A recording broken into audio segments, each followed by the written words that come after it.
안녕하세요. 이번 시간에는 허리 디스크로 인한 다리로 가는 방사통과 저림증이 있는 환자를 위한 정보와 운동에 대해서 설명해 드리도록 하겠습니다.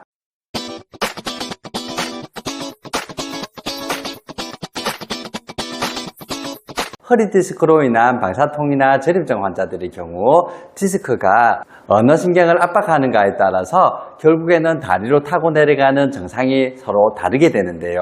제가 여러분들의 증상을 다 확인할 수는 사실은 없잖아요. 그래서 오늘은 가장 안전한 방법을 신경 스트레칭에 대해서 설명드리도록 할게요.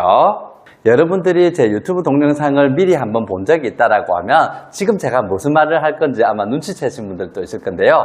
자, 뭘 말할 거냐고 하면 우선 이 운동에 대한 금기점부터 설명을 할 거예요. 허리 디스크가 있는 여러분들은 반드시 어떤 운동을 할 때 금기점을 알고 해야 돼요. 허리 디스크가 있는 환자들에게 모든 환자들에게 좋은 운동은 절대로 존재하지 않아요. 그런 운동은 상상 속에서만 그냥 존재를 하신다라고 여러분들 생각하시면 돼요.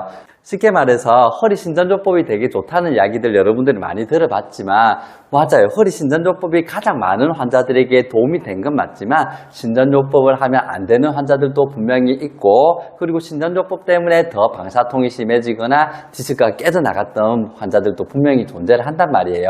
그것처럼 오늘 알려주는 운동도 마찬가지 금기증부터 알려드릴 테니까 한번 확인을 해보세요. 이 운동의 금기증을 확인하는 방법은 한번 누워보는 겁니다.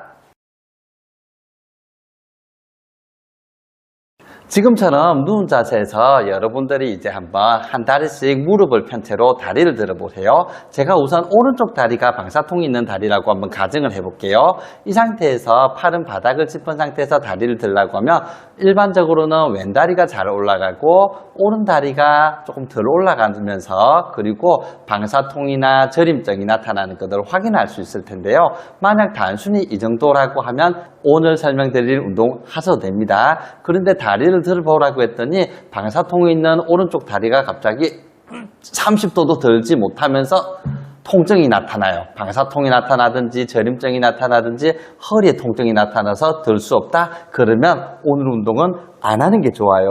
그리고 한쪽 다리씩 드는 것이 아니라 두 다리 드는 것도 확인할 필요가 있는데요.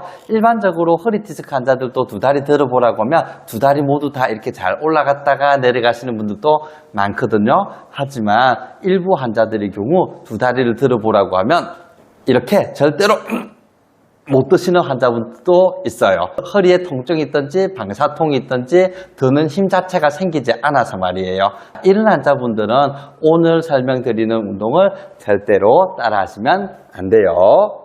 그럼 여러분들이 방금 제가 말한 테스트를 해서 나는 충분히 할 수 있는데 라고 판단이 되면은 한번 방사통 있는 다리를 이렇게 한번 운동을 한번 해보세요. 우선 한번 누워봅니다. 누워있는 상태에서 발목을 한번 들어봅니다. 지금 제가 오른쪽이 방사통 있는 다리라고 지금 설정해놨죠? 자, 그러면 오른쪽 발목을 발가락과 함께 들어봅니다. 이렇게요.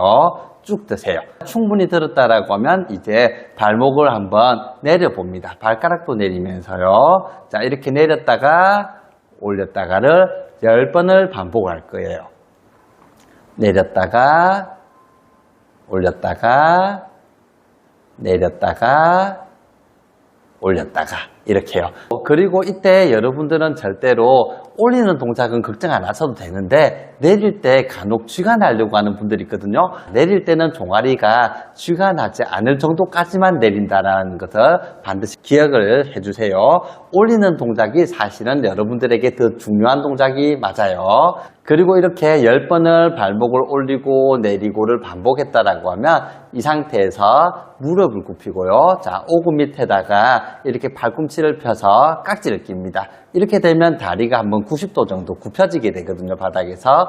이렇게 무릎이 굽혀져 있는 상태에서 무릎을 한번 천장을 향해서 한번 이렇게 펴봅니다. 이 정도 한번 가볍게만 펴세요. 무리가 가지는 않도록요. 그리고 이렇게 무릎을 편 상태에서 똑같이 발목을 올렸다가 내렸다가 올렸다가 내렸다가를 마찬가지 10번을 반복해 주십니다. 올릴 때는 발가락도 같이 한번 올려주시고요. 내릴 때는 발가락도 같이 내려줍니다.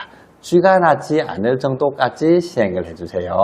그리고 10번을 모두 다 시행을 했다라고 하면 방금 전에는 분명히 제가 무릎을 펼 때 부담이 가지 않을 정도로 펴라고 했죠.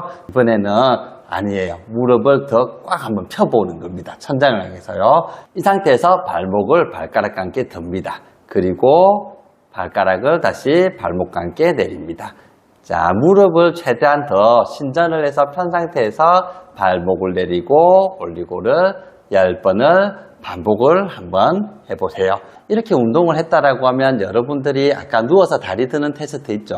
자, 이 테스트를 다시 한 번 더 할 것을 권장을 드리는데요. 만일 운동이 제대로 됐고 여러분들에게 좋은 자극이 갔다라고 하면 왼다리가 올라가는 만큼 오른다리도 좀 편하게 올라갈 수 있을 것이고, 또는 아까랑 똑같은 각도밖에 올라가지 않는다고 하더라도 방사통이나 저림증이 줄어든 것을 확인할 수가 있을 거예요.